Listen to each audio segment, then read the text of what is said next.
राम मंदिराच्या बांधणीसाठी जमिनीत मोठा खड्डा करण्यात आला। रोलर कॅबेक्टिंग कॉन्क्रीट सिस्टीमने 48 स्तर आणि मजबूत खडक तयार केले।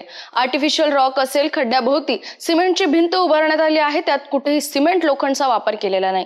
सर्व काम दगडाचे आहे। प्रत्येक दगड कार्बनसाठी तपासला गेला।